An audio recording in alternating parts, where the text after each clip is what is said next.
Baik, Assalamualaikum warahmatullahi wabarakatuh. Selamat siang dan salam sejahtera. Yang terhormat Bapak Ibu pimpinan dari Kementerian Kesehatan Republik Indonesia, terima kasih banyak. Suatu kehormatan kami bisa diajak untuk sharing tentang standar akreditasi, khususnya standar hak pasien dan keluarga. Yang kami hormati para profesor, dokter, teman-teman keperawatan, dan tenaga kesehatan lainnya, Civitas Hospitalia di seluruh Indonesia. Puji syukur kepada Tuhan Yang Maha Kuasa, kita bisa bersilaturahmi dalam rangka sosialisasi standar akreditasi, khususnya standar hak pasien dan keluarga. Kami izin melanjutkan sebagai gambaran umum tentang penerapan standar hak pasien dan keterlibatan keluarga, bahwasanya Fasiankes atau rumah sakit harus memahami di mana pasien dan keluarga memiliki sikap, perilaku, kebutuhan pribadi, agama, keyakinan, budaya, dan nilai-nilai yang dianut, sehingga Fasiankes harus memberikan pendidikan hak pasien dan keterlibatan keluarga untuk memahami dan berpartisipasi dalam pelayanannya, di mana negara melindungi hak pasien dan keluarga tersebut dengan suatu regulasi Undang-Undang Nomor 17 Tahun 2023, khususnya Pasal 276. Standar hak pasien dan keterlibatan keluarga ini akan menggambarkan proses-proses untuk mengidentifikasi, melindungi, dan mempromosikan hak pasien, kemudian menginformasikan tentang hak pasien, melibatkan keluarga pasien bila perlu dalam keputusan tentang perawatan pasien, kemudian mendapatkan persetujuan atau informed consent, dan mendidik staf tentang hak pasien, di mana selanjutnya fokus standar HPK ini adalah hak pasien dan keluarga serta permintaan persetujuan pasien. Untuk kita yang melaksanakan berkegiatan pelayanan fokus pada pasien, kegiatan penerapan hak pasien dan keterlibatan keluarga sangat komprehensif, mulai dari pasien masuk sampai dengan pulang, tidak terlepas dari kegiatan penerapan standar hak pasien dan keterlibatan keluarga. Mulai dari pasien masuk ada kegiatan screening atau registrasi, di mana kita akan menerapkan general consent, kemudian kita memberikan edukasi tentang hak pasien dan keterlibatan keluarga, juga ada kegiatan perlindungan keamanan dan keselamatan pasien dan barang milik pasien pada proses pelayanan di rawat inap atau di pelayanan lainnya. Kemudian ada asesmen awal, kita juga baik asesmen awal di pelayanan maupun ada tindakan penunjang laboratorium dan radiologi. Kita juga memberikan perlindungan dalam privasi dan rahasia pasien. Dalam pemberian rencana asuhan, selain perlindungan privasi dan rahasia pasien, ada perlindungan keamanan dan keselamatan pasien dan barang milik pasien. Juga pada saat melakukan penjelasan rencana pelayanan, termasuk hasil yang tidak diharapkan. Kemudian ketika akan melakukan tindakan atau prosedur yang berisiko tinggi, kita juga akan menerapkan HPK dalam hal pemberian informed consent. Kemudian bagaimana kita memfasilitasi second opinion kepada pasien atau keluarganya. Kemudian kita juga harus memberikan edukasi yang terbaik ketika ada pasien yang komplain, bagaimana kita menerapkan manajemen komplain. Kemudian kita memberikan edukasi juga pada saat pasien pulang dengan status APS.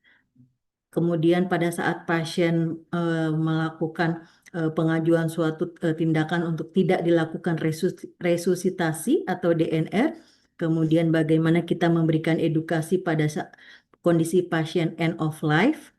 Nah, ini kemudian untuk yang tiga di kanan ini sudah dikeluarkan dari standar HPK ya.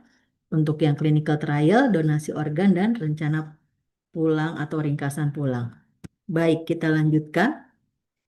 Untuk struktur standar hak pasien dan keluarga, bisa kita lihat di sini, terdiri dari 4 standar, kemudian ada 41 elemen, ada 7 regulasi, 36 dokumentasi, observasi, dan wawancara. Kita lanjutkan untuk standar HPK 1. di mana HPK 1 ini terdiri dari 4 substandar, 1.1 sampai dengan 1.5, di mana fokusnya untuk standar 1 adalah bagaimana mendukung hak-hak pasien dan keluarganya. Untuk 1.1, rumah sakit berupaya mengurangi hambatan fisik, bahasa, budaya, dan hambatan lainnya. Untuk 1.2, fokusnya adalah menghargai martabat pasien, menghormati nilai-nilai dan kepercayaan. Kemudian untuk 1.3, menjaga privasi pasien dan kerahasiaan informasi. Untuk 1.4, melindungi harta benda pasien. 1.5, melindungi pasien dari serangan fisik dan verbal dan populasi yang berisiko, sehingga jumlahnya adalah 21 elemen penilaian. Kita berlanjut untuk standar HPK 1, di mana rumah sakit menerapkan proses yang mendukung hak-hak pasien dan keluarganya selama pasien mendapatkan pelayanan dan perawatan di rumah sakit. Untuk elemen penilaian yang pertama, rumah sakit fokus dalam menerapkan regulasi HPK sebagaimana tercantum dalam poin A sampai dengan E pada gambaran umum dan peraturan perundangan yang akan kita lihat kelengkapan buktinya berupa regulasi dan dokumentasi. Selanjutnya, elemen penilaian kedua, rumah sakit memiliki proses untuk mengidentifikasi siapa yang diinginkan pasien untuk berpartisipasi dalam pengambilan keputusan terkait perawatannya, di mana kelengkapan bukti yang akan dilihat adalah dokumen dan wawancara. Untuk selanjutnya, elemen penilaian yang ketiga, rumah sakit memiliki proses menentukan preferensi pasien dan pada beberapa keadaan preferensi keluarganya dalam menentukan informasi apa mengenai perawatan pasien yang dapat diberikan kepada keluarga atau pihak lain dan dalam situasi apa. Kelengkapan bukti yang akan kita lihat adalah dokumentasi dan wawancara.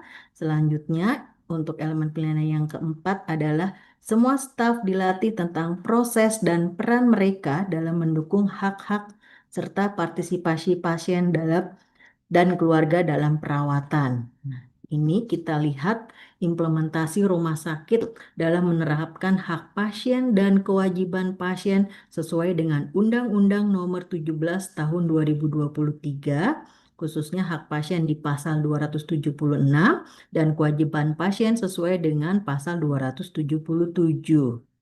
Kemudian kita akan melihat kelengkapan bukti di lapangan. Bagaimana untuk elemen penilaian yang pertama, kita lihat regulasinya. Bagaimana apakah rumah sakit menerapkan suatu kebijakan, direktur, atau SOP penerapan dari poin A sampai E pada gambaran umum tadi yang mengidentifikasi, melindungi dan mempromosikan hak pasien, menginformasikan tentang hak pasien sampai dengan yang E mendidik staf tentang hak pasien. Nah, untuk dokumentasi, kita akan melihat ke lapangan bukti penerapan hak pasien dan keluarga poin A sampai dengan E tersebut. Di mana untuk poin A tentang mengidentifikasi, melindungi, dan mempromosikan hak-hak pasien, kita akan lihat bukti penerapannya, apakah ada gorden atau eh, skerem untuk pemisah untuk melindungi pada saat dilakukan suatu tindakan yang perlu kenyamanan pasien. Kemudian ada selimut, kemudian rumah sakit membuat suatu sistem penamaan pasien, kemudian ada sarana penitipan barang, misalnya di ruangan rawat inap, di ruangan tindakan dan lain-lain. Kemudian ada media HPK. Saat ini media eh, edukasi dan informasi sudah sedemikian canggih dan beragam modelnya yang bisa diterapkan di rumah sakit, baik secara digital maupun non-digital. Kemudian bagaimana rumah sakit mungkin menerapkan eh, menyediakan sarana CCTV, kemudian adanya petugas keamanan, kemudian ada alur komplain atau manajemen komplain yang diterapkan.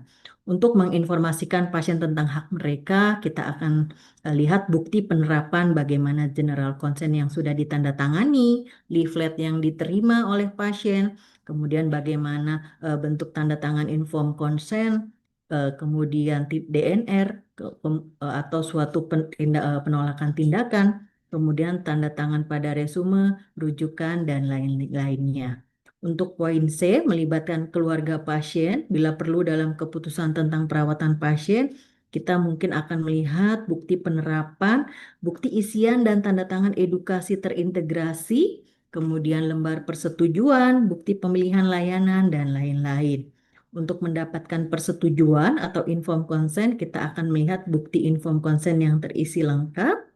Dan untuk poin E tentang mendidik staf tentang hak pasien, kita akan lihat bukti pelatihan staf tentang HPK serta dokumen kelengkapan dokumen pendukungnya, baik TOR atau kerangka acuan kerjanya, undangan, materi, absensi, notulen, gambar atau foto, sertifikat, dan rekapitulasi jumlah personil yang sudah dilatih HPK. Untuk elemen penilaian yang kedua, kita akan melihat kelengkapan pengisian general consent, khususnya siapa yang diinginkan pasien dalam pengambilan keputusan terkait perawatan. Untuk elemen penilaian yang ketiga, kelengkapan bukti yang akan kita lihat adalah tanda tangan yang ketika bukan pasien yang memberikan persetujuan sesuai regulasi persetujuan umum atau general consent, informed consent, DNR, menolak pelayanan, dan ketika status APS. Selanjutnya kita akan lakukan verifikasi kepada petugas admisi, PPA, dan pasien atau keluarganya atas implementasi persetujuan bukan oleh pasien sesuai regulasi.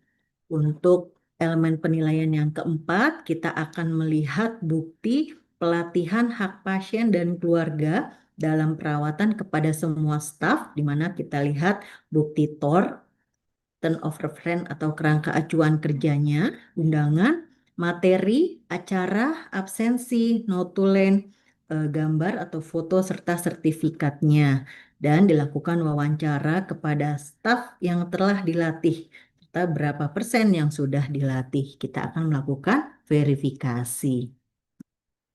Kita berlanjut kepada standar HPK 1.1, di mana rumah sakit berupaya mengurangi hambatan fisik, bahasa, budaya, dan hambatan lainnya dalam mengakses dan memberikan layanan serta memberikan informasi dan edukasi kepada pasien dan keluarga dalam bahasa dan cara yang dapat mereka pahami, di mana elemen penilaiannya ada 3. Yang pertama, rumah sakit mengidentifikasi hambatan serta menerapkan proses untuk mengurangi hambatan bagi pasien dalam mendapatkan akses, proses penerimaan, dan pelayanan perawatan.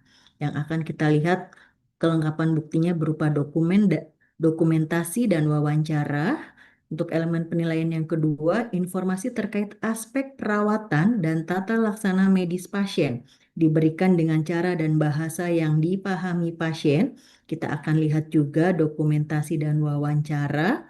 Yang ketiga, informasi mengenai hak dan tanggung jawab pasien terpampang di area rumah sakit atau diberikan kepada setiap pasien secara tertulis atau dalam metode lain dalam bahasa yang dipahami pasien.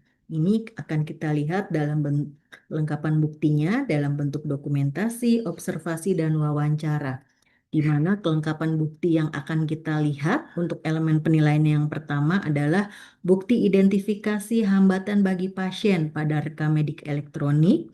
Kemudian ada bukti pada rekam medik elektronik bagaimana tindak lanjut mengurangi hambatan proses pelayanan. Kemudian kita akan lakukan klarifikasi kepada kepala unit pelayanan atau staf terkait tentang upaya mengurangi hambatan tersebut. Selanjutnya, untuk elemen penilaian yang kedua, kita akan lihat bukti edukasi terintegrasi atau CPPT terkait informasi tentang tata laksana medis, kemudian bukti beberapa bahasa yang digunakan sesuai bahasa pasien, dan adanya surat tugas penerjemah atau metode lainnya. Selanjutnya, kita akan lakukan klarifikasi dengan PPA, kemudian kepada pasien atau keluarganya tentang pemberian informasi dengan bahasa yang dimengerti atau dipahami pasien. Untuk kelengkapan bukti elemen penilaian yang ketiga, kita akan melihat bukti media dan hak dan tanggung jawab pasien. Nah, tadi yang sudah saya sampaikan di awal, saat ini era digital, kemudian ada berbagai media sosial, media informasi, kemudian sarana eh, edukasi dan informasi dalam platform digital ini sudah sudah banyak rumah sakit yang menerapkan. Silahkan ini dikemas sedemikian rupa untuk distribusi leaflet, banner, atau poster, atau mungkin ada video turun rumah sakit dan lain-lain dalam berbagai bahasa yang dipahami pasien. Kemudian ditempatkan di lokasi yang strategis juga yang mudah diakses oleh pasien. Observasinya kita akan lihat berapa jumlah media tentang hak dan tanggung jawab pasien yang tersedia yang ditempatkan di berbagai area rumah sakit tersebut. Kemudian kita akan lakukan klarifikasi kepada staf admisi dan kepada pasien atau keluarganya tentang penerapan hak dan tanggung jawab pasien dan keluarga.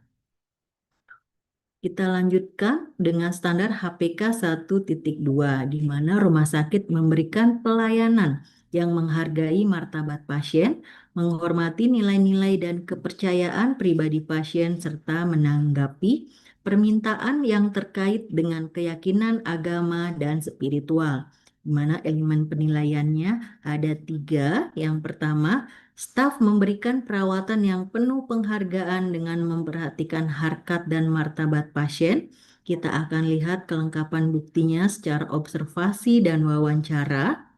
Kemudian untuk elemen penilaian kedua, rumah sakit menghormati keyakinan spiritual dan budaya pasien serta nilai-nilai yang dianut pasien, di mana kelengkapan buktinya akan kita lihat dokumentasi dan wawancara, serta untuk yang ketiga, rumah sakit memenuhi kebutuhan pasien terhadap bimbingan rohani, juga akan kita lihat dokumentasi dan wawancara. Untuk kelengkapan bukti yang akan kita lihat, untuk elemen penilaian yang pertama, observasinya kita akan telusur melihat pemberian asuhan yang memenuhi harkat dan martabat pasien. Juga akan kita lakukan wawancara untuk mendapatkan klarifikasi pada PPA dan pasien atau keluarganya tentang pelayanan yang memenuhi harkat martabat pasien. Untuk elemen penilaian yang kedua, kita lihat kelengkapan bukti identifikasi dia bukti identifikasi dan menghormati keyakinan atau spiritual dan budaya, di mana kita akan lihat pada form identifikasi pasien, pada rekam medik elektronik dan lain-lain. Kemudian pada proses wawancara kita akan lakukan klarifikasi kepada PPA dan pasien atau keluarganya tentang keyakinan spiritual, budaya, dan nilai pasien. Untuk elemen penilaian yang ketiga, kita akan lihat kelengkapan buktinya, apakah ada bukti kerjasama dengan rohaniawan, kita lihat MOU dengan rohaniawan, atau adanya surat tugas dari direktur rumah sakit. Kemudian kita akan lihat juga bukti permintaan pelayanan rohani dalam bentuk formulir permintaan. Kemudian ada bukti pelaksanaan pelayanan rohani, misalnya rohaniawan memberikan bimbingan sholat, melakukan doa bersama, dan lain-lain. Selanjutnya kita akan lakukan klarifikasi kepada PPA dan pasien atau keluarganya tentang pelayanan rohani tersebut. Ini beberapa contoh yang bisa kami perlihatkan eh, bahwa rumah sakit menyusun suatu SPO, bagaimana asesmen keyakinan pasien diterapkan. Kemudian ada SPO pelayanan kerohanian pada pasien akhir hayat. Kemudian kita lihat juga pembuktian di rekam medis adanya pengkajian tentang nilai dan kepercayaan yang dianut. Kemudian ada formulir tentang permintaan pelayanan kerohanian dan pembuktian pelaksanaan kegiatan kerohanian. Ini hanya salah satu atau beberapa contoh saja, Bapak Ibu, mohon izin. Kemudian kita lanjutkan kepada standar HPK 1.3, di mana hak privasi pasien terutama ketika diwawancara, diperiksa, dirawat, dan dipindahkan adalah hal yang sangat penting. Elemen penilaiannya ada 4. Yang pertama, rumah sakit menjamin kebutuhan privasi pasien selama perawatan dan pengobatan di rumah sakit dengan memperhatikan jenis kelamin, dan usia. Di mana kelengkapan buktinya akan kita lihat dokumentasi, observasi, dan wawancara. Kemudian elemen penilaian yang kedua, kita akan lihat kerahasiaan informasi pasien dijaga sesuai dengan peraturan perundangan. Kita akan lihat kelengkapan dokumentasi dan wawancara. Untuk elemen penilaian yang ketiga, rumah sakit memiliki proses untuk meminta persetujuan pasien terkait pemberian informasi. Kita akan lakukan kelengkapan bukti, dokumentasi dan wawancara, serta rumah sakit memiliki proses untuk memberikan pasien akses terhadap informasi kesehatan mereka. Kita juga akan melakukan klarifikasi kelengkapan dokumentasi dan wawancara. Kelengkapan bukti yang akan kita lihat dokumentasinya adalah untuk standar yang pertama. Untuk elemen penilaian yang pertama, bukti dokumen rumah sakit menjamin kebutuhan privasi dalam bentuk general consent dan lain-lain. Kemudian kita akan lakukan observasi bagaimana penerapan kebutuhan privasi pasien. Apakah ada penempatan ruangan berdasarkan jenis kelamin, usia, dan lain-lain. Kita akan lakukan klarifikasi ke PPA, petugas admisi, kepada pasien atau keluarganya tentang kebutuhan privasi tersebut. Untuk elemen penilaian yang kedua, kita akan lihat kelengkapan bukti dokumen, yaitu bukti identifikasi menjaga kerahasiaan informasi pasien. Salah satu contoh atau penerapannya di mana ketika mengakses rekam medik elektronik tentunya sudah sesuai dengan username dan password masing-masing petugas sehingga tidak bisa mengakses pasien yang bukan kelolaannya. Kemudian tidak tercecernya rekam medik di berbagai tempat. Kemudian tidak dipampangnya atau tidak di-display nama pasien dan berbagai penerapan lainnya. Kemudian kita akan lakukan klarifikasi kepada PPA, kepada kepala atau staf rekam medis, dan pasien atau keluarganya tentang kerahasiaan informasi pasien. Untuk kelengkapan bukti elemen penilaian yang ketiga, kita akan lihat bukti dokumen persetujuan pasien dalam bentuk general consent yang diisi lengkap dan lain-lain. Kita juga akan lakukan klarifikasi kepada PPA, petugas admisi, dan pasien atau keluarganya tentang persetujuan pemberian informasi. Untuk elemen penilaian yang keempat, kita akan lihat kelengkapan bukti di rekam medis atau persetujuan lainnya tentang informasi kesehatan pasien, dan kita lakukan klarifikasi kepada PPA, staf rekam medis, dan pasien atau keluarganya tentang kerahasiaan informasi pasien. Untuk standar HPK 1.4, di mana rumah sakit menjaga privasi pasien dan kerahasiaan informasi dalam perawatan, serta memberikan hak kepada pasien untuk memperoleh akses dalam informasi kesehatan mereka sesuai perundang-undangan yang berlaku. Elemen penilaiannya ada dua, ini yang perlu kita cermati bersama, di mana untuk elemen penilaian yang pertama, rumah sakit menetapkan proses untuk mencatat dan melindungi pertanggungjawaban harta benda pasien. Kelengkapan buktinya hanya diminta suatu regulasi dari rumah sakit dengan scoring yang sangat tegas 10 dan 0.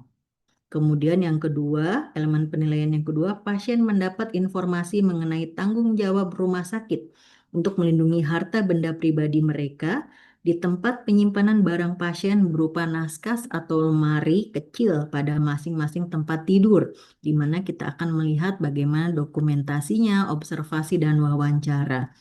Untuk kelengkapan dokumentasi yang akan kita lihat, regulasinya bisa suatu kebijakan atau SK atau SPO atau panduan tentang pencatatan perlindungan harta benda pasien.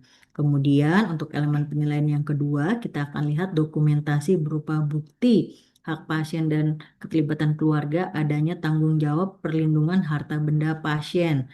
Baik dalam bentuk bukti penitipan harta benda pasien, apakah di ruang rawat inap kita lihat ada lemari khusus penitipan harta benda pasien, kemudian ada lemari tersebut ada kunci yang memastikan atau meyakinkan bahwa barang tersebut aman. Kemudian kita akan lihat di ruangan tersebut, ditelusur ya tempat penitipan harta bendanya. Kemudian kita akan lakukan klarifikasi kepada PPA, kepada petugas admisi dan pasien atau keluarganya tentang perlindungan harta benda pasien tersebut. Kita lihat beberapa contoh yang ada di rumah sakit, bagaimana penerapan SPO, perlindungan barang milik pasien, kemudian membuktikan komitmen dan konsistensi rumah sakit untuk penerapan perlindungan barang milik pasien ini. Kemudian kita lihat ada suatu formulir untuk serah terima ya penitipan barang pasien dan ketika pengembalian barang milik pasien. Tentunya ini didokumentasikan dengan baik sebagai suatu pembuktian oleh suatu ruangan atau unit pelayanan.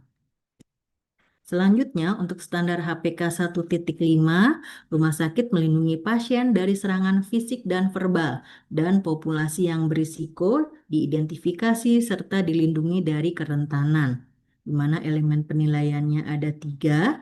Yang elemen penilaian yang pertama, rumah sakit mengembangkan dan menerapkan proses untuk melindungi semua pasien dari serangan fisik dan verbal, di mana kita akan lihat regulasi, dokumentasi, observasi, dan wawancara. Kemudian elemen penilaian yang kedua, rumah sakit mengidentifikasi populasi yang memiliki risiko yang lebih tinggi untuk mengalami serangan. Kita akan melihat regulasi, kembali kita lihat scoringnya 10 dan 0. Mohon ini dicermati Bapak Ibu. Kemudian untuk elemen penilaian yang ketiga, yaitu rumah sakit memantau area fasilitas yang terisolasi dan terpencil. Kita akan lihat dokumentasi, observasi, dan wawancara, di mana kelengkapan bukti yang akan kita lihat untuk elemen penilaian yang pertama, yaitu oh, suatu SK atau kebijakan atau SPO tentang perlindungan semua pasien dari serangan fisik dan verbal. Kemudian dokumentasinya kita akan lihat bukti laporan perlindungan pasien, kemudian adanya kartu identitas dan lain-lain. Kemudian kita observasi, kita lihat sarana prasarana perlindungan yang ada di rumah sakit, apakah ada CCTV, ada pagar pengaman. Kemudian kita lakukan klarifikasi kepada pimpinan rumah sakit, kepada PPA, dan pasien atau keluarganya tentang perlindungan pasien. Untuk elemen penilaian yang kedua, kita akan melihat regulasi yang disusun oleh rumah sakit, bagaimana SK, panduan, atau SPO terkait populasi yang berisiko mengalami serangan, seperti bayi, lansia, ibu hamil, pasien yang koma, dan kelemahan fisik. Selanjutnya, elemen penilaian yang ketiga, kita akan lihat dokumentasi laporan pemantauan area termasuk yang terpencil, termasuk terisolasi dan terpencil. Kemudian kita lihat eh, adanya CCTV di semua area termasuk terisolasi dan terpencil, dan kita lakukan klarifikasi kepada pimpinan rumah sakit, PPA, staf keamanan, pasien atau keluarganya tentang pelayanan keamanan tersebut. Beberapa contoh dari rumah sakit, di antaranya SPO perlindungan pasien dari kekerasan fisik, kemudian ada SPO pemantauan area terisolasi di ruangan perawatan, kemudian ini beberapa SPO yang bisa kita lihat Bapak Ibu. Sebagai contoh saja, kita lanjut ke standar HPK 2. Di mana standar ini terdiri dari 9 elemen, ada 2 substandar dan 9 elemen penilaian. Standar 2 fokusnya adalah pasien dan keluarga pasien dilibatkan dalam semua aspek perawatan melalui edukasi. Kemudian untuk substandar 2.1 memberikan informasi kepada pasien dan keluarga mengenai hak dan kewajibannya termasuk untuk penolakan. Kemudian 2.2 hak pasien untuk mendapat pengkajian dan tata laksana nyeri serta perawatan yang penuh kasih menjelang akhir hayatnya.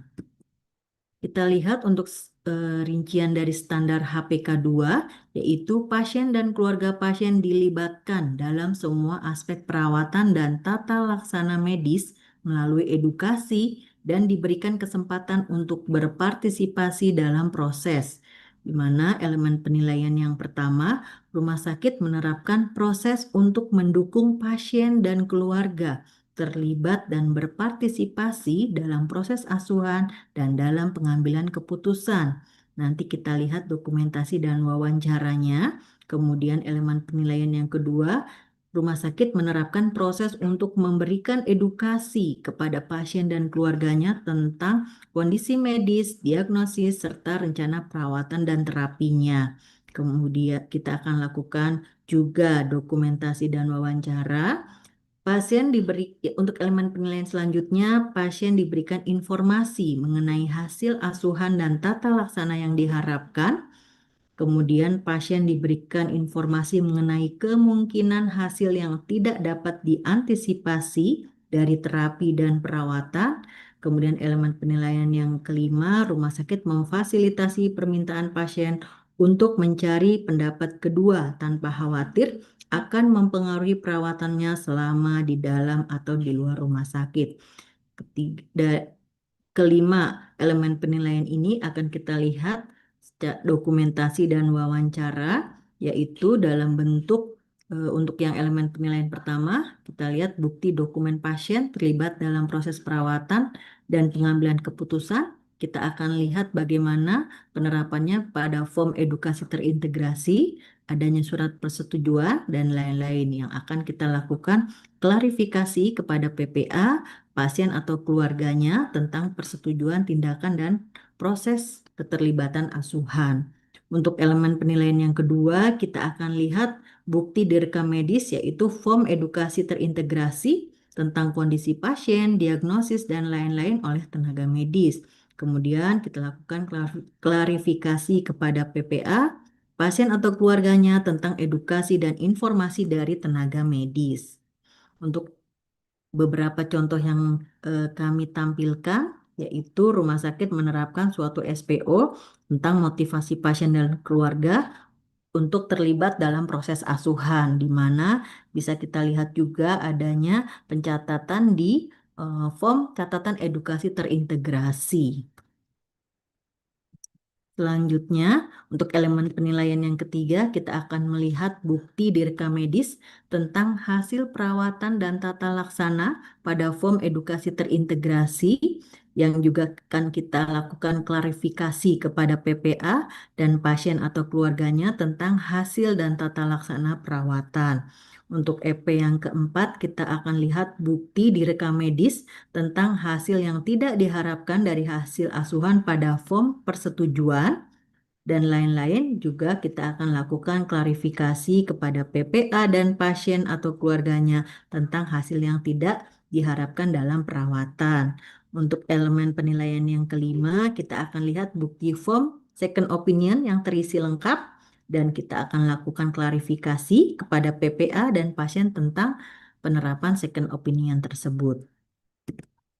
Ini beberapa contoh yang bisa kami perlihatkan juga adanya suatu SPO tentang penerapan second opinion dan formulir untuk penerapan second opinion. Selanjutnya, standar HPK 2.1 di mana rumah sakit memberikan informasi kepada pasien dan keluarga mengenai hak dan kewajibannya untuk menolak atau menghentikan terapi, menolak diberikan pelayanan resusitasi, serta melepaskan atau menghentikan terapi penunjang kehidupan. Elemen penilaiannya ada dua. Yang pertama, rumah sakit menerapkan proses mengenai pemberian pelayanan resusitasi dan penghentian terapi penunjang kehidupan untuk pasien. Kita akan lihat regulasi, dokumentasi, dan wawancara. Kemudian elemen penilaian yang kedua, rumah sakit memberi informasi kepada pasien dan keluarga mengenai hak mereka untuk menolak atau menghentikan terapi, konsekuensi dari keputusan yang dibuat, serta terapi dan alternatif lain yang dapat dijadikan pilihan, di mana kita akan lihat dokumentasi dan wawancara. Untuk elemen penilaian yang pertama, kita akan lihat regulasinya dalam bentuk suatu kebijakan atau SK atau SPO tentang penghentian pelayanan resusitasi dan terapi penunjang, serta bukti pemberian informasi penghentian pelayanan dalam form edukasi terintegrasi juga adanya surat persetujuan DNR, dan menolak pelayanan atau lain-lainnya. Serta akan kita lakukan klarifikasi kepada PPA, pasien atau keluarganya tentang penghentian pelayanan tersebut. Untuk elemen penilaian yang kedua, kita akan lihat bukti direkam medis tentang penolakan atau menghentikan terapi, yaitu pada form yang berisi penolakan. Dan juga kita akan lakukan klarifikasi kepada PPA, pasien atau keluarganya tentang penghentian terapi. Beberapa contoh kami tampilkan untuk apa namanya ya, sharing saja Bapak Ibu bisa untuk menambah wawasan, memperkaya diskusi kita bahwa ada SPO pernyataan tidak dilakukan resusitasi atau DNR. Kita juga akan lihat adanya form penolakan tindakan medis, kemudian adanya formulir perintah DPJP untuk DNR. Ini semua nanti bisa kita terapkan di rumah sakit.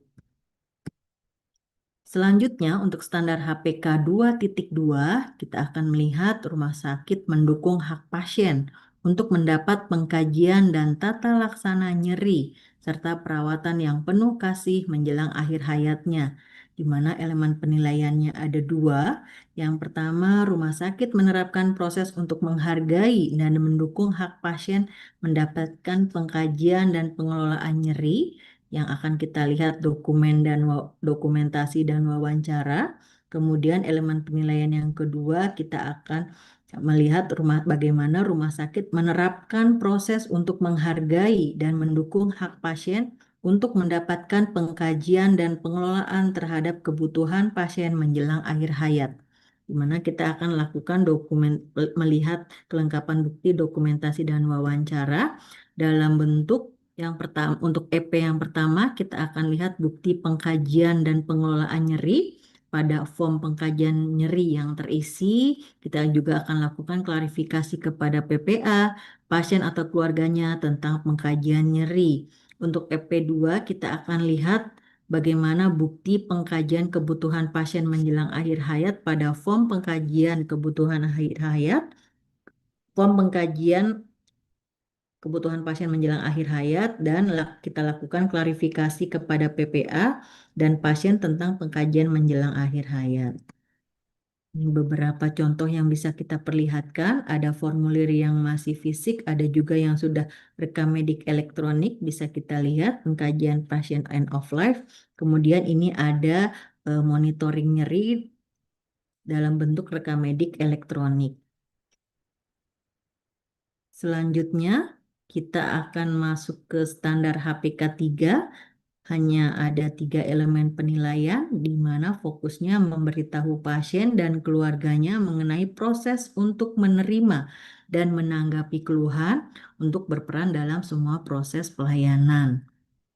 Untuk standar HPK 3, elemen penilaiannya ada 3. Yang pertama, pasien diberikan informasi mengenai proses untuk menyampaikan keluhan dan proses yang harus dilakukan pada saat terjadi konflik atau perbedaan pendapat pada proses perawatan, di mana kelengkapan bukti yang akan kita lihat dokumentasi dan wawancara.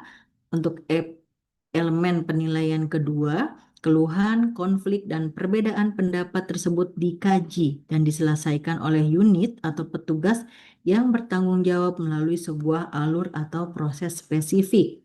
Kita akan lihat dokumentasi dan wawancara. Kemudian EP yang ketiga, pasien dan keluarga berpartisipasi dalam proses penyelesaian keluhan, konflik, dan perbedaan pendapat, yang akan kita lihat dokumentasi dan wawancaranya berupa bukti penyampaian keluhan. Nah, ini banyak platform media penyampaian keluhan, apalagi sekarang sudah zamannya digitalisasi. Maksudnya beberapa rumah sakit mungkin sudah menerapkan tinggal scan barcode gitu ya di berbagai area. Jadi sudah mengurangi kertas. Nah, jadi bisa mendisplay atau memampang barcode-barcode yang dikemas demikian menarik, misalnya di meja informasi di meja nurse station, bisa juga ditempel dalam bentuk poster yang cantik atau di lift, kemudian bisa juga di media informasinya rumah sakit. Jadi berbagai media penyampaian keluhan. Untuk rumah sakit khususnya untuk rumah sakit pemerintah ditambah lagi banyak ya. Ada kesan, kepuasan dan pesannya BPJS. Wah, itu nambah lagi tuh platform media penyampaian keluhannya. Mungkin nanti ada pelayanan publik dari Kementerian Pan-RB karena kita juga harus menunjukkan instansi pemerintah yang menerapkan zona integritas, wilayah bebas dari korupsi dan wilayah birokrasi bersih melayani. Itu punya platform media penyampaian keluhan juga, ada SKM, Survei Kepuasan Masyarakat, ada SP4N Lapor, biasanya kita nyebutnya SPAN, membacanya ya, SPAN Lapor. Beberapa tim penilai eksternal juga fokus pada Google reviewnya rumah sakit. Nah, ini mohon diantisipasi Bapak Ibu. Jadi, kadang kita fokus di media penyampaian keluhan yang internal rumah sakit, sementara pasien dengan bebas dan luar biasanya mengakses Google Review. Nah, sementara Google Review ini kan tentunya formatnya sudah global, yang bacanya jadi eh, global ya, semua orang bisa membaca keluhan tersebut. Nah, ini perlu kita manage dengan baik platform media penyampaian keluhan ini, siapa yang bertanggung jawab, kemudian yang merekap kembali, kemudian bagaimana mekanisme menjawab ketika ada keluhan atau pengaduan. Nah, karena jangan biarkan pasien tanda kutip secara apa namanya, bertubi-tubi gitu ya curhatnya di media sosialnya rumah sakit. Jadi kita harus bisa memfasilitasi menjawab. Siapa yang menjawab? Paling tidak eh, dijawab secara umum dulu, kemudian spesifiknya apakah by system atau diarahkan ke unit tertentu sesuai dengan keluhan pasien tersebut, atau petugas itu yang berkoordinasi. Jadi kita jawab secara umum dulu by system. Kemudian kita berkoordinasi keluhannya tentang apa? Misalnya keluhannya tentang tarif layanan atau waktu tunggu. Nah, kita koordinasi. Waktu tunggu terkait dirawat jalan, kita koordinasi kepatuhan atau konsistensinya pelayanan baik oleh tim medis maupun keperawatan. Kemudian setelah itu eh, akar masalahnya ditemukan, rencana tindak lanjut atau rekomendasi solusinya sampai dengan rencana penerapan atau bahkan bukti penerapannya itu di platform media SP4N lapornya milik Menpan RB tadi justru diharapkan disampaikan, oh bahwa rumah sakit sudah melakukan atau menindaklanjuti keluhan Bapak Ibu dengan suatu media pertemuan terkait keluhan tersebut dan rencananya rumah sakit akan melakukan revisi tarif misalnya. Oh, rumah sakit sudah melakukan diskusi untuk meningkatkan kepatuhan para tim medis dan keperawatan untuk apa namanya, reedukasi tentang kepatuhan waktu tunggu atau proses awal pemberian pelayanan.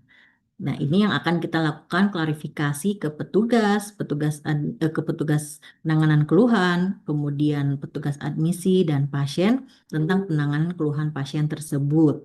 Kemudian untuk EP kedua kita akan melihat tadi yang sudah saya jabarkan bagaimana bukti pengelolaan penanganan keluhan, bukti analisa dan laporannya. Jadi ketika ada keluhan, siapa yang bertanggung jawab mengelola, kemudian rekomendasinya kita berikan ke siapa, rekomendasi solusinya, kemudian bukti penerapannya, dan kita merekapitulasi kembali hal-hal baik yang sudah kita lakukan dalam rangka menanggapi keluhan pasien untuk meningkatkan atau memperbaiki mutu pelayanan atau citra rumah sakit. Bukti penyelesaian perbedaan pendapat atau konflik kita eh, kita akan lihat juga, dan kita akan lakukan wawancara untuk mendapatkan klarifikasi kepada petugas penanganan keluhan atau dan pasien atau keluarganya tentang penyelesaian keluhan konflik. Kemudian kita akan lihat untuk elemen penilaian yang ketiga, bukti yang terisi tentang keterlibatan pasien dan keluarga pada saat proses penyelesaian konflik ya. di mana kita juga akan melakukan klarifikasi kepada petugas dan pasien atau keluarganya tentang keterlibatan penyelesaian masalah konflik. Ini ada beberapa contoh saja, Bapak Ibu, mungkin untuk mereminding kita semua. Tentunya HPK ini kan bukan hal baru ya dalam bidang akreditasi. Kita sedikit refresh kembali bagaimana kita rumah sakit mengupdate alur penanganan komplain pasien, tentunya dengan alur yang sesimpel, seefektif, efisien mungkin. Kemudian adanya SPO penanganan komplain. Kita berlanjut ke standar yang terakhir, Bapak Ibu, standar hak pasien dan keluarga yang keempat, di mana ada 8 elemen penilaian. Untuk standar 4 fokusnya adalah batasan yang jelas untuk persetujuan umum. Kemudian 4.1 adalah tentang informed consent oleh petugas yang terlatih, dan 4.2 proses untuk pemberian persetujuan oleh orang lain. Kita akan lihat standar HPK 4, di mana rumah sakit menetapkan batasan yang jelas untuk persetujuan umum yang diperoleh pasien pada saat akan menjalani rawat inap atau didaftarkan pertama kalinya sebagai pasien rawat jalan. Elemen penilaiannya ada 3, yaitu yang pertama, rumah sakit menerapkan proses bagaimana persetujuan umum didokumentasikan dalam rekam medis pasien. Kita akan lihat kelengkapan bukti, regulasi, dokumentasi, observasi, dan wawancara. Kemudian untuk elemen penilaian yang kedua, kita akan melihat pasien dan keluarga diberikan informasi mengenai pemeriksaan, tindakan, dan pengobatan yang memerlukan informed consent, di mana kita akan lihat kelengkapan bukti rekam medik pemberian informasi terkait pemeriksaan, tindakan, dan pengobatan yang memerlukan informed consent, serta dilakukan wawancara kepada PPA dan pasien atau keluarganya. Untuk elemen penilaian yang ketiga, pasien menerima informasi mengenai kemungkinan keterlibatan peserta didik, mahasiswa, residen trainee, dan fellow yang berpartisipasi dalam proses perawatan, yang akan kita lihat dokumentasi dan wawancaranya dengan scoring 10, 5, 0, dan TDD. Ini diberlakukan untuk rumah sakit yang tidak menerima mahasiswa atau peserta didik, mahasiswa, residen trainee, dan fellow, atau bukan rumah sakit pendidikan. Kelengkapan bukti yang akan kita lihat untuk EP 1, 2, dan 3. EP yang pertama kita akan lihat regulasi berupa kebijakan atau SK atau SPO persetujuan umum. Kemudian dokumentasinya kita akan lihat bukti persetujuan umum yang telah diisi lengkap. Kita akan observasi bagaimana proses membuat general consent oleh petugas admisi tersebut, dan kita lakukan klarifikasi kepada staf admisi dan pasien atau keluarganya tentang persetujuan umum atau general consent. Untuk elemen penilaian yang kedua, kita akan lihat bukti informed consent yang telah diisi lengkap, dan kita akan lakukan klarifikasi kepada PPA dan pasien atau keluarganya tentang penyelesaian informed consent. Untuk EP yang ketiga, kita akan lihat kelengkapan bukti form general consent yang diisi lengkap, edukasi terintegrasi terkait keterlibatan peserta didik dalam proses asuhan. Ini beberapa prosedur yang bisa kita lihat bersama. Sebagai contoh saja, Bapak Ibu, prosedur mendapatkan persetujuan umum atau general consent. Selanjutnya bisa kita lihat form fisik general consent dan form rekamedik elektronik ya. Jadi ada bentuk fisik dan bentuk rekamedik elektronik dari pemberian informasi dan persetujuan umum atau general consent. Kita berlanjut ke standar HPK 4.1, yaitu persetujuan tindakan atau informed consent pasien diperoleh melalui cara yang telah ditetapkan rumah sakit dan dilaksanakan oleh petugas terlatih dengan cara dan bahasa yang mudah dipahami pasien. Ada 3 elemen penilaian. Yang pertama, rumah sakit menerapkan proses bagi pasien untuk mendapatkan informed consent, dan kita lihat dokumentasi dan wawancara. Kemudian elemen penilaian yang kedua, pemberian informed consent dilakukan oleh staf yang kompeten dan diberikan dengan cara dan bahasa yang mudah dipahami pasien. Kita juga akan lihat dokumentasi dan wawancara. Untuk EP yang terakhir, rumah sakit memiliki daftar tindakan invasif, pemeriksaan dan terapi tambahan yang memerlukan informed consent, di mana kita akan melihat regulasinya dengan scoring yang tegas 10 atau 10 dan 0. Kita akan lihat kelengkapan bukti EP yang pertama dalam bentuk informed consent yang sudah diisi lengkap. Mungkin nanti bisa diambil contoh 4 besar penyakit. Kemudian kita lakukan klarifikasi kepada DPJP dan pasien atau keluarganya tentang persetujuan khusus atau informed consent. Untuk EP yang kedua, kita akan lihat dokumentasi bukti informed consent yang telah diisi dengan lengkap oleh DPJP atau yang diberikan kewenangan di IGD. Kemudian kita akan lakukan klarifikasi kepada PPA dan pasien atau keluarganya tentang penyelesaian informed consent tersebut. Yang terakhir dari EP3 kita lihat regulasi dalam bentuk SK atau panduan tentang daftar tindakan yang membutuhkan informed consent. Untuk HPK 4.2 yaitu rumah sakit menerapkan proses untuk persetujuan oleh orang lain sesuai dengan peraturan perundangan yang berlaku, di mana elemen penilaiannya ada dua. Yang pertama, rumah sakit menerapkan proses untuk pemberian informed consent oleh orang lain selain pasien sesuai peraturan perundangan yang berlaku. Kemudian kita akan lihat kelengkapan bukti dokumentasi dan wawancaranya. Kemudian untuk EP yang kedua, rekam medis pasien mencantumkan satu atau lebih nama individu yang menyatakan persetujuan, di mana kita akan lihat kelengkapan bukti dokumentasi dan wawancara dalam bentuk bukti informed consent yang diisi lengkap, yang ditandatangani bukan oleh pasien. Kemudian kita akan lakukan klarifikasi kepada DPJP, PPA, dan pasien atau keluarganya tentang persetujuan khusus atau informed consent.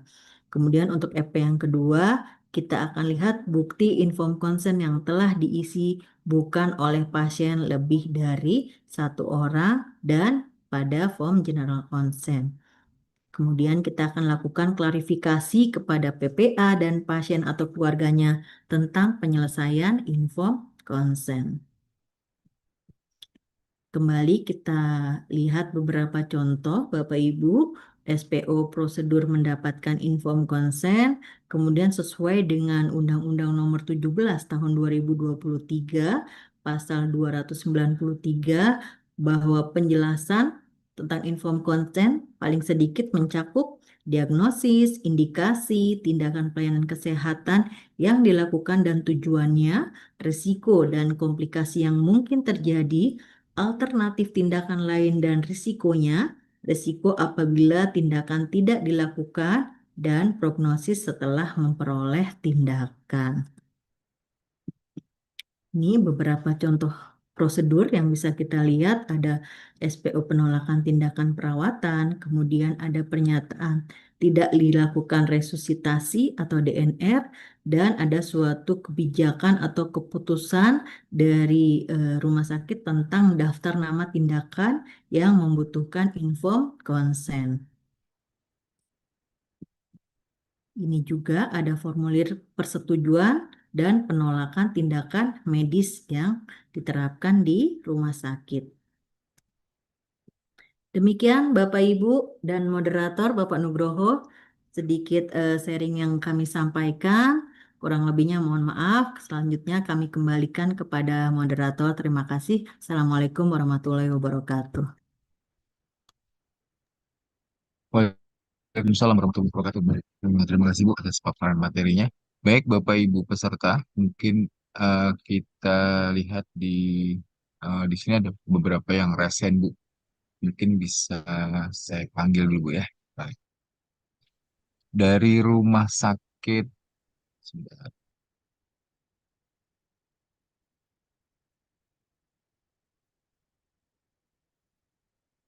Sakit Perikasih, bisa monitor saya.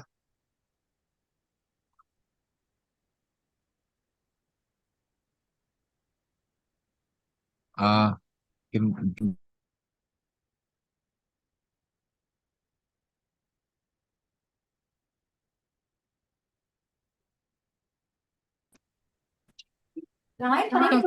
Iya dok, saya lagi bertanya. Ya, terima kasih. Halo Pak Nugroho, saya mau bertanya Pak.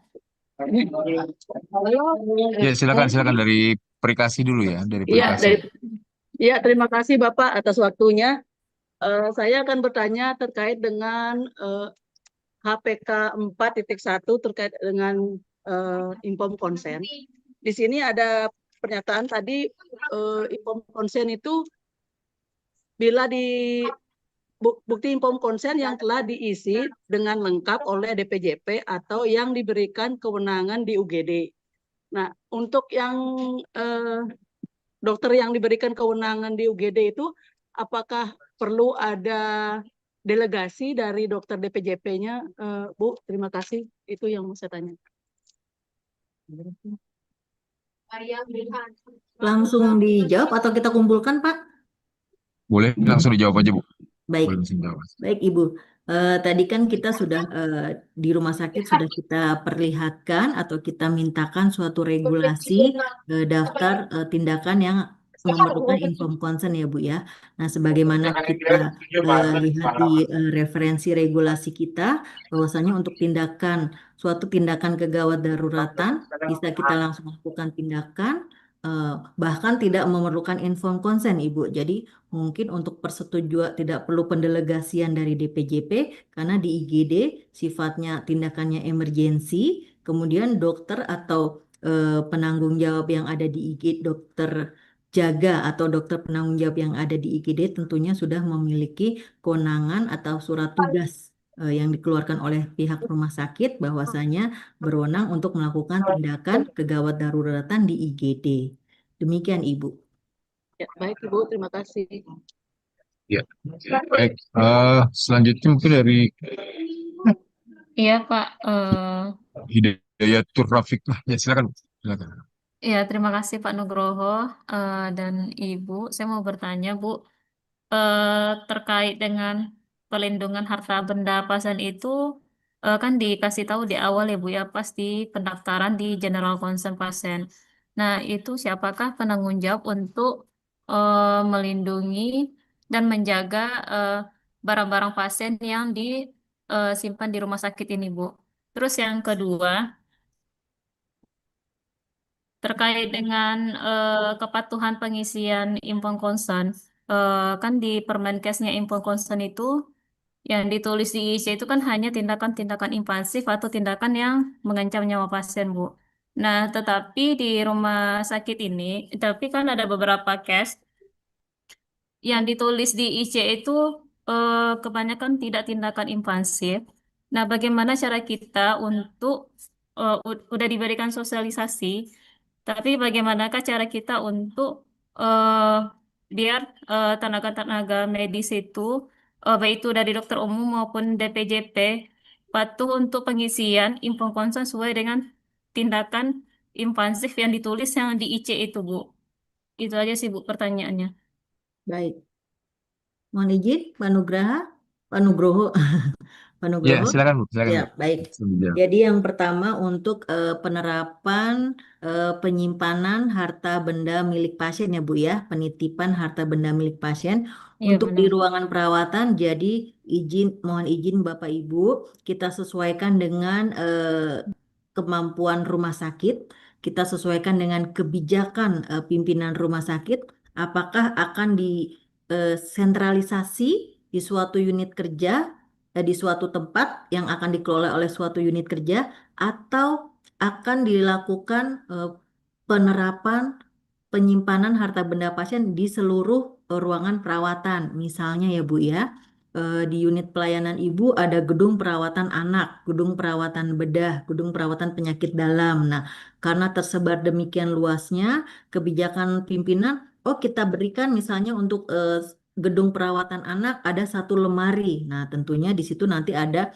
setiap gedung kan tentunya ada petugas keamanannya. Atau kita kembalikan lagi ketika petugas keamanannya juga terbatas hanya untuk beberapa titik tertentu. Berarti kita kembalikan lagi kewenangannya ada di pelayanan, misalnya oleh eh, kepala ruangan nanti akan menunjuk siapa yang bertanggung jawab. Nah, atau mungkin dioperkan di setiap supaya tidak membebani satu dua orang karena beban tugasnya sudah sedemikian rupa. Artinya banyak metode supaya ketika kita operan pasien dari dinas pagi, dinas ke dinas sore ke dinas malam, kita operannya pasien berikut. Nah, harta benda pasien yang dititipkan yang ada di lemari atau loker pasien yang ada di ruangan kita. Itu opsi yang pertama ya Bu ya, ketika diterapkan di unit pelayanan. Tentunya jika tadi keterbatasan petugas keamanan diserahkan kepada unit pelayanan. Karena nanti ada formulir tadi kan Bu, formulir serah terima.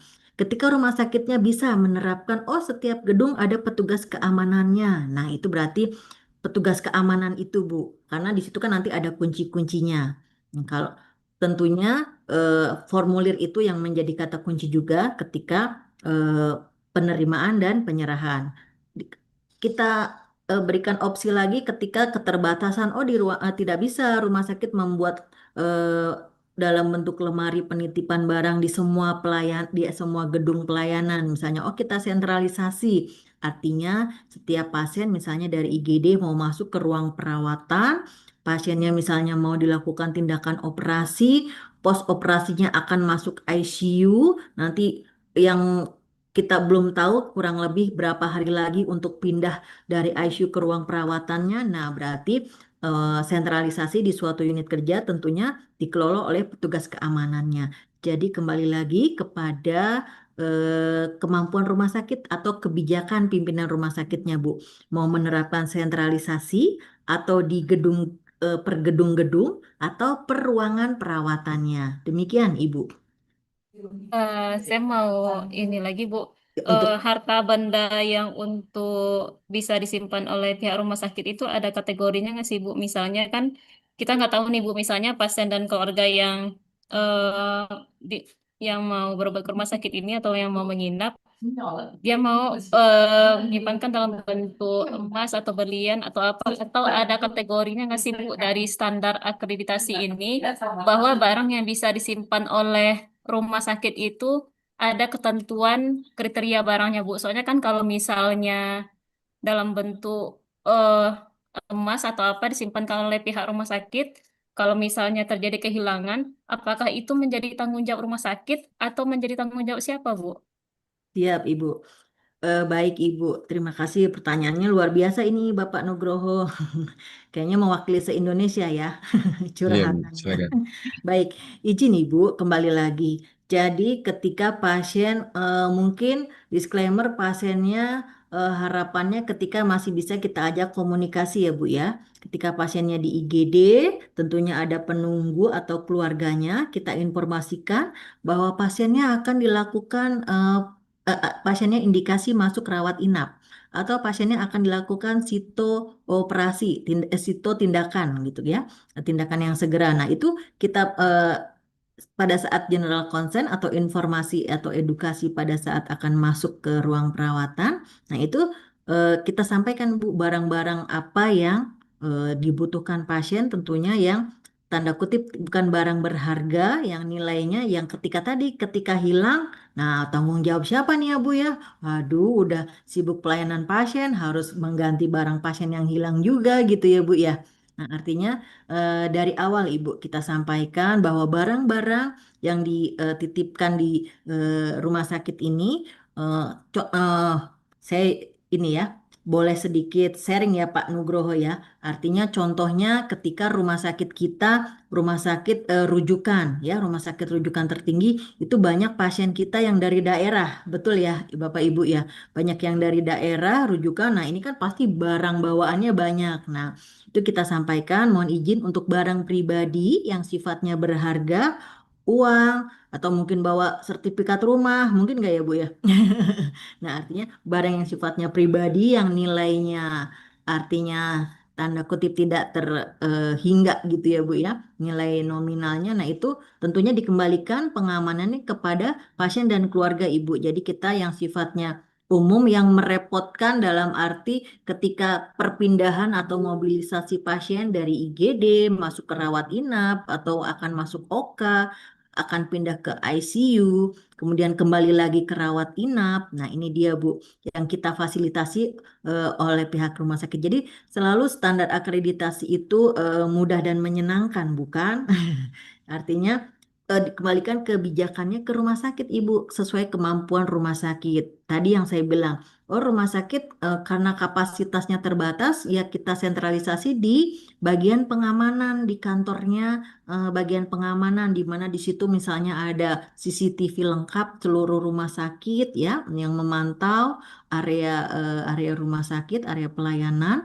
Kemudian jadi petugas keamanannya sambil bertugas melaksanakan juga ruangannya memang terpenuhi, ada area pemantauan untuk penyimpanan barang tersebut. Seperti itu Ibu. Jadi memang hampir semua rumah sakit seperti itu untuk barang yang sifatnya barang berharga, kemudian yang nilainya sangat tinggi, itu kita kembalikan lagi ke pasien dan keluarganya Ibu. Karena kita hanya menyimpan yang sifatnya barang umum, barang besar, barang bawaan yang tanda kutip merepotkan di bawah mobilisasi karena perpindahan pasien tersebut, Ibu, khususnya untuk pasien-pasien yang rujukan dari daerah seperti itu, atau pasien-pasien yang dengan tadi perpindahan atau mobilisasi perawatan di ruangannya yang berpindah-pindah.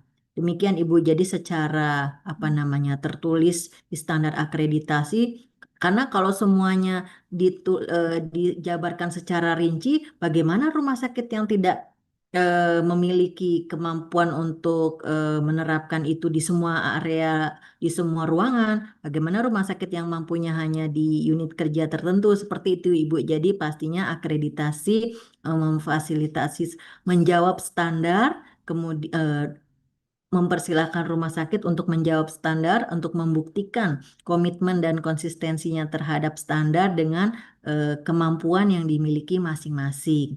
Demikian, Ibu.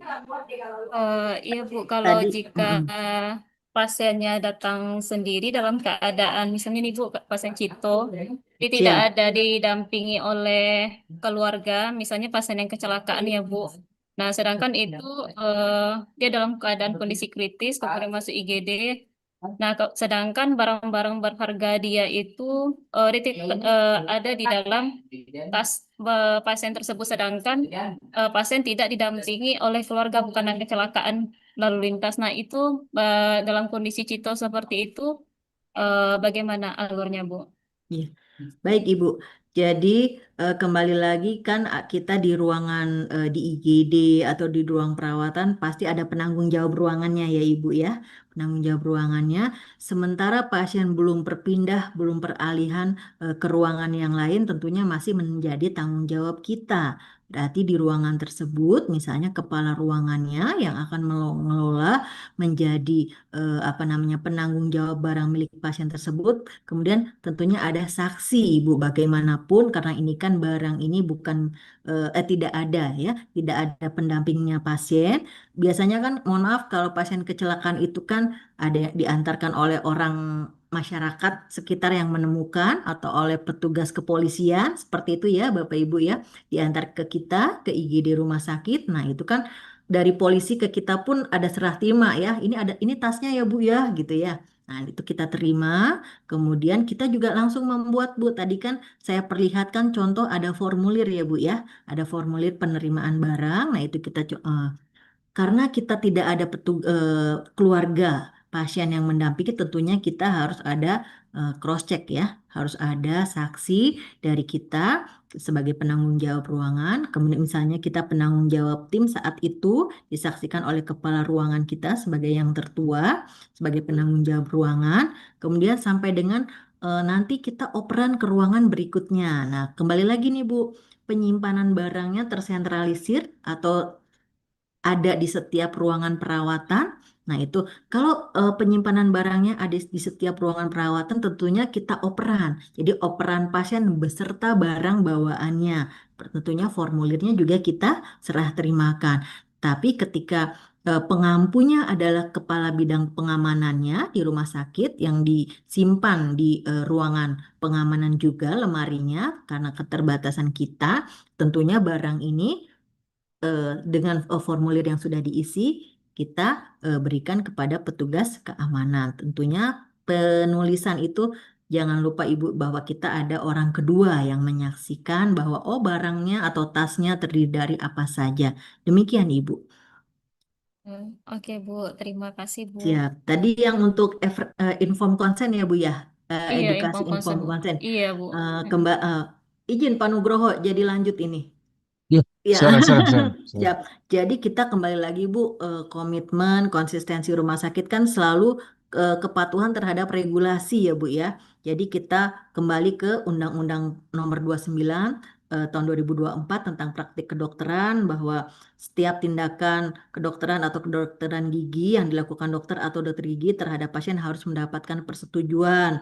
Kemudian ada Permenkes Nomor 290 tahun 2008 yang menjelaskan tentang tata cara dan pengaturan inform consent.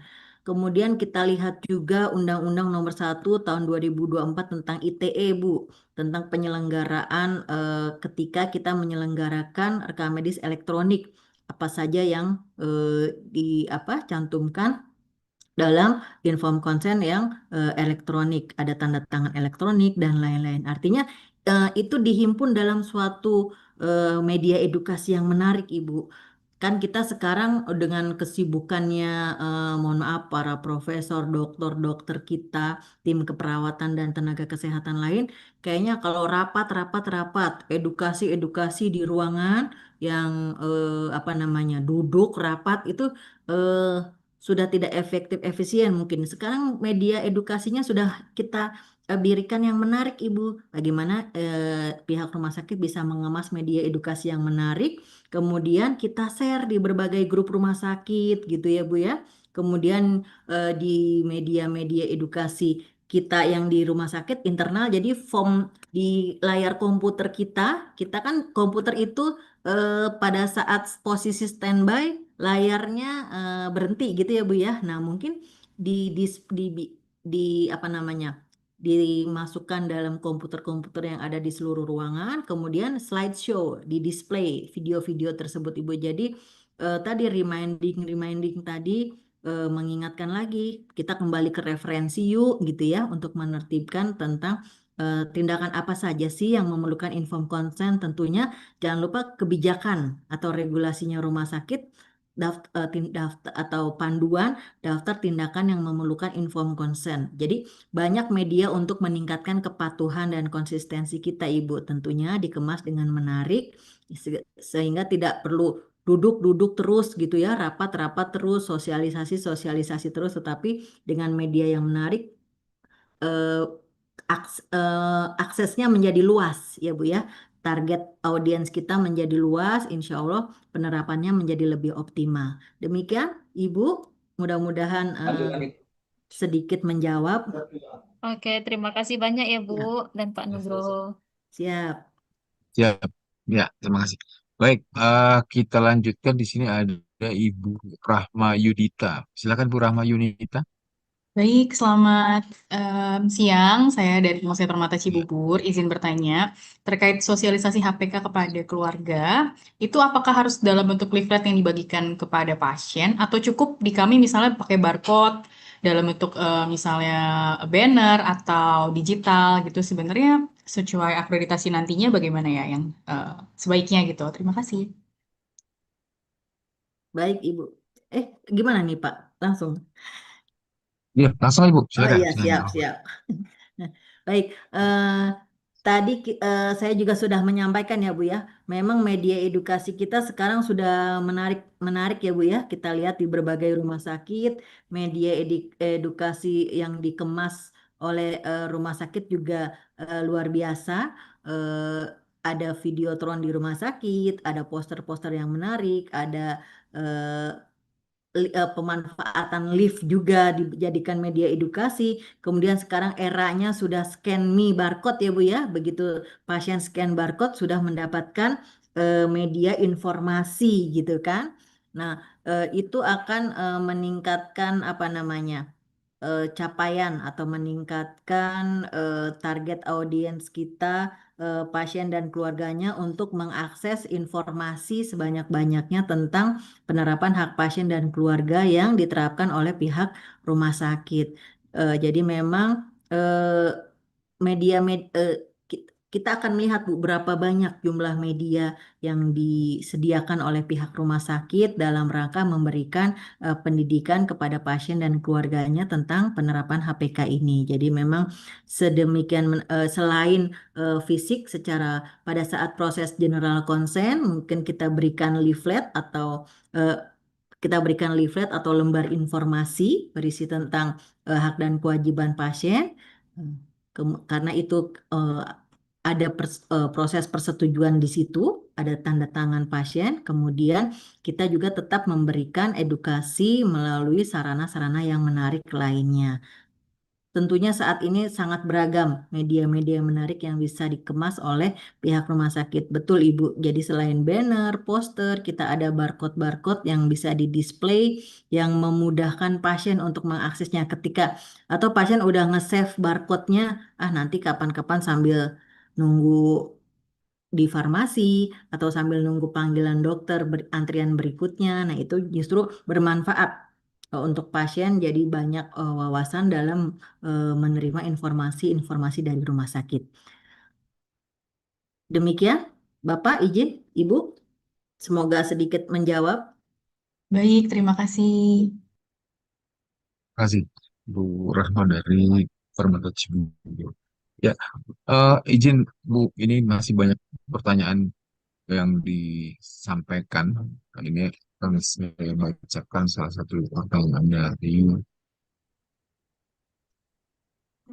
dari rumah sakit Notopuro yang ditulis di QA. Apakah diperbolehkan untuk tempat penitipan harta benda pasien ditempatkan secara terpusat? Oh, tadi sudah terjawab juga Bu ya. Iya, Tadi sudah terjawab. Ya. Kemudian ada juga sesuai pertanyaan. kemampuan rumah sakit ya Pak, Iya, betul. Tergantung kemampuan rumah sakit dan kebijakan dari rumah sakit pimpinan. tersebut. Iya. Eh, Kemudian ini terkait untuk lapor ini dari Rumah Sakit Budi Medika Bandar Lampung. Untuk laporan pemantauan CCTV di area terisolasi dan terpencil dibuat tersendiri atau khusus atau digabungkan dengan laporan pemantauan CCTV lainnya untuk dijawab. Siap, Bapak. Terima kasih untuk pertanyaannya. Mohon izin, eh, pada saat kita melihat rumah sakit menerapkan sarana prasarana CCTV di berbagai area, termasuk area yang terisolasi dan terpencil, tentunya kadang kita fokusnya melihat kejadian itu pada saat setelah ya Pak ya, setelah kejadian, coba kita setel lagi deh CCTV-nya, apa sih kemarin gimana sih prosesnya gitu ya. Nah justru pemantauan yang before dan pada saat berlangsungnya ini yang jarang terjadi gitu ya. Biasanya kita ngelihat CCTV, oh bukan biasanya, kadang-kadang atau seringkali atau ini yang hal yang kurang baiknya. Artinya kita melihat CCTV itu setelah kejadian. Nah, memang yang diperlukan pemantauan pada saat proses kerja itu berlangsung ya Pak ya. Jadi kita kembalikan lagi ke alur kerja, ada petugas yang bertanggung jawab di shift pagi, sore, malam. Nah, itu menjadi budaya kerja bagian dari pekerjaannya untuk memantau CCTV di berbagai area tersebut termasuk ruangan isolasi dan eh, ruangan terpencil atau terisolasi. Nah, itu kan biasanya fokusnya bisa mungkin apa namanya Pak, penyimpanan di area displaynya ketika yang area terpencil terisolasi ini, kalau kita lihat misalnya titik rumah sakitnya ada 30. Ya kan biasanya nomor urut 1 sampai 30 ya Pak ya.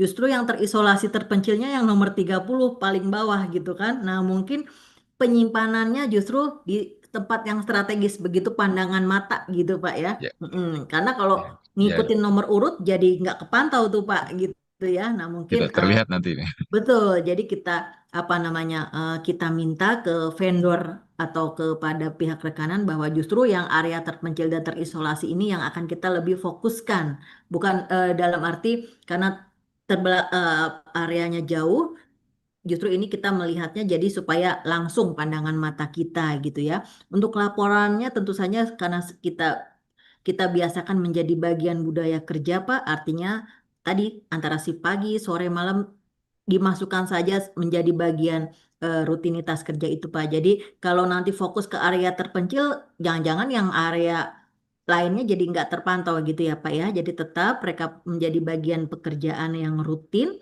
keseluruhan. Jadi ada 30 titik tadi ya, berarti 30 ke 30-nya kita laporkan setiap hari dan kita operkan setiap shiftnya.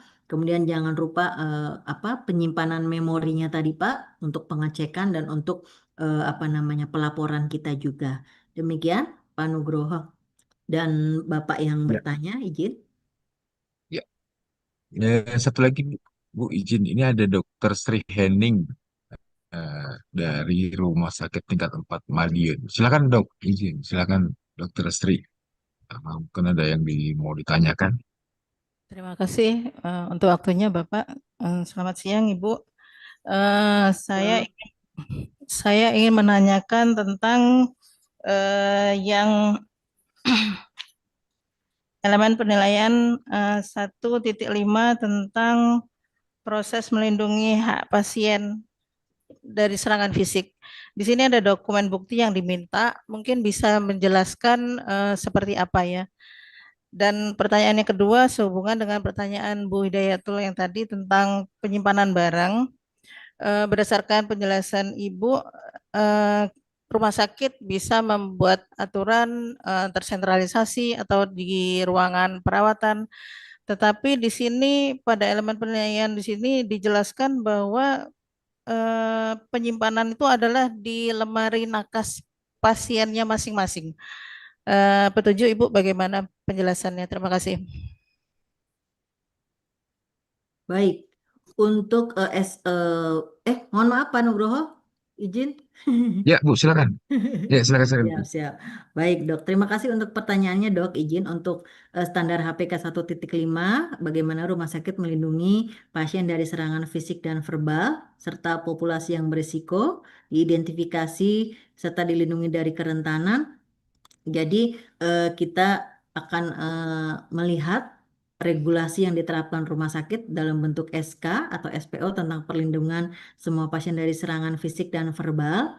Kemudian kita akan melihat bukti laporannya Ibu, Dok, bukti laporan perlindungan pasien. Misalnya ada kartu identitas untuk yang penunggu, karena untuk memastikan bahwa regulasi rumah sakit ketika ada yang menunggu itu kan, oh hanya satu orang. Kemudian regulasi kita ada kartunya. Nah, itu kartunya diberikan pada saat misalnya masuk perawatan ya. Kemudian kita lihat ke lapangan juga sarana prasarana perlindungannya.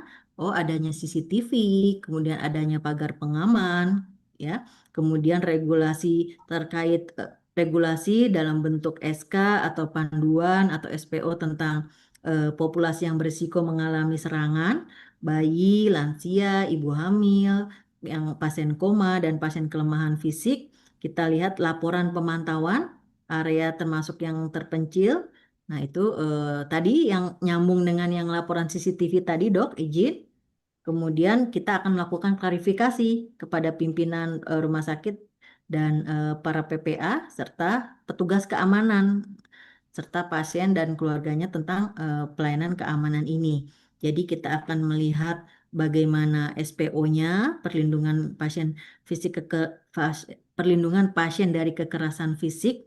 Misalnya ketika ada suatu kejadian, bagaimana penanganan perlindungan pasien. Oh, prosedurnya yang pertama misalnya ketika ada orang pertama yang menemukan kasus, kemudian apa yang dilakukan prosedur kedua, apa yang dilakukan oleh penanggung jawab ruangan keperawatannya. Kemudian prosedur yang ketiga kita akan melihat bagaimana pusat pengendali keamanan setempat atau kalau di beberapa rumah sakit itu ada perwira piket, petugas keamanan yang piket. Nah, kemudian yang piket jaga ini barangkali ada sistem informasi terpadu telepon 5.000 jika ada suatu kejadian yang tidak diharapkan ini gitu ya. Nah, ini penerapan di berbagai rumah sakit ini sudah diterapkan. Kemudian ada prosedur yang keempat, apa yang dilakukan oleh petugas keamanannya. Nah, ketika ada bagaimana upaya untuk perlindungan itu. Jadi prosedur-prosedur siapa bagaimana di mananya itu di dalam SPO atau panduan kita disebutkan dok peran-perannya. Jadi oleh ketika ada kejadian bagaimana strategi atau metode pelaksanaan kegiatannya. Kemudian ketika tidak ada kejadian apa yang dilakukan penanggung jawab ruangan. Kemudian untuk prosedur yang selanjutnya, apa yang dilakukan oleh penanggung jawab keamanan? Apakah ada, di rumah sakit kita menerapkan posko pengendali, gitu ya, teleponnya kemana? Kemudian terakhir oleh petugas keamanan itu sendiri, ruang lingkup pekerjaannya apa saja, gitu ya dok ya. Nah itu mungkin dijabarkan secara rinci di panduan atau di SPO-nya. Kemudian area-areanya apa saja, kemudian yang disebutkan itu lokasi-lokasinya di mana saja mungkin penempatan pasien-pasien ini gitu. Sementara itu dok, bagaimana? Semoga sedikit menjawab. Siap, terima kasih Bu. Ya, itu eh, nanti Baik. di Untuk yang makalah di paparan nanti mungkin bisa dilihat dok contoh-contohnya. Ini hanya contoh saja ya dok ya. terima kasih. Ya. Kalau untuk yang penyimpanan barang Tadi itu, yang naskah, memang tadi dok, ini kan penyebutan ya naskah atau lemari. Jadi kembali lagi, yang di naskah di lemari kan dipastikan sarana prasarananya ada kuncinya, ya ada kuncinya.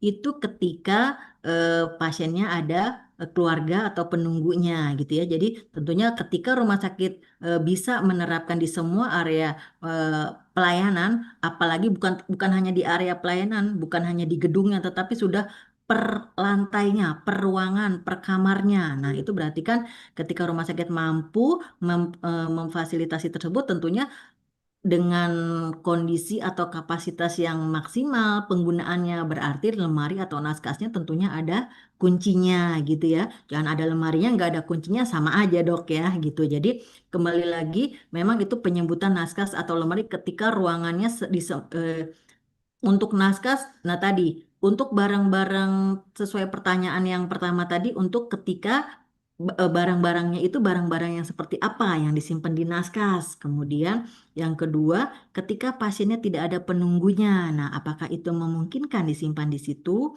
Apalagi pasiennya misalnya perpindahan dari IGD ke kamar operasi, ICU, ke rawat inap, nah seperti itu. Jadi kita harus memfasilitasi hal-hal yang seperti itu dok, mohon izin. Kalau naskah itu sifatnya umum ya dok ya, semua apa namanya mungkin barang-barang yang diakses setiap hari oleh pasien atau yang mudah diambil untuk kegiatan mobilisasi selama perawatan mungkin yang disimpan di situ. Nah ini kan untuk yang barang-barang pengamanan yang perlindungan harta benda pasien yang seperti apa, justru yang kita tuangkan dalam SPO yang kita fasilitasi agar pasien tidak mengalami kerugian. Demikian dok. terima kasih banyak Bu Susi, terima kasih Pak Ya. Dokter. Ya, sama-sama izin. Bapak Ibu sekalian, karena keterbatasan waktu, izin Ibu Susi, ini sebenarnya masih banyak pertanyaan, tapi mungkin tidak mungkin kita jawab satu persatu karena keterbatasan waktu. Ya. Jadi mungkin Bapak Ibu sekalian nanti pertanyaan-pertanyaan yang sudah dituliskan nanti sama teman-teman panitia akan dikompilasi, kemudian akan disampaikan ke Ibu untuk dijawab, mohon untuk dapat menjawab, dan kita akan sampaikan melalui link di kegiatan kita hari ini. Jadi mohon sekali lagi mohon maaf Bapak Ibu peserta karena keterbatasan waktu untuk materi HPK mungkin kita cukupkan sampai di sini Bu Susi ya. Ya. Mungkin lain Saya waktu izin kita akan penutup sedikit Pak. sambung. Ya, Ya, silakan Bu. baik. Ya. Nah, ini kebetulan karena saya orang mutu nih, Pak. Kembali lagi, karena saya orang mutu, jadi selalu tadi terkait pertanyaan-pertanyaan sebelumnya juga. Jadi kembali lagi ketika kita ngomongin kepatuhan terhadap standar, bagaimana rumah sakit membuktikan komitmen dan konsistensi terhadap kepatuhan terhadap standar akreditasi ini, artinya kalau kami selalu berprinsip jangan dibikin susah, eh, tapi dijadikan bagian dari pekerjaan, menjadi budaya kerja. Nah, jadi contohnya tadi tentang kepatuhan terhadap info pelaksanaan inform consent tadi. Nah, artinya kita terapkan menjadi indikator mutu gitu. Jadi karena ketika ada target yang harus dicapai, ketika menjadi bagian dari budaya kerja, tentunya kita semua berlomba-lomba untuk memenuhi. Kita semua termotivasi untuk menjadi eh, memenuhi standar, pada akhirnya menjadi budaya kerja gitu ya Pak ya. Jadi jangan menjadi beban, tapi justru supaya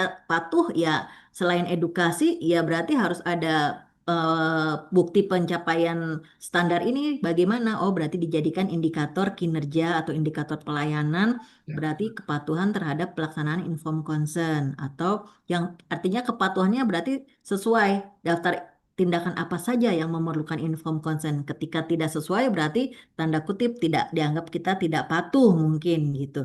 Mungkin itu saja Bapak, kembali lagi mengingatkan kepada teman-teman untuk standar akreditasi dijadikan menjadi budaya kerja kita. Kurang lebihnya kami mohon Siap. maaf. Ya, Terima kasih.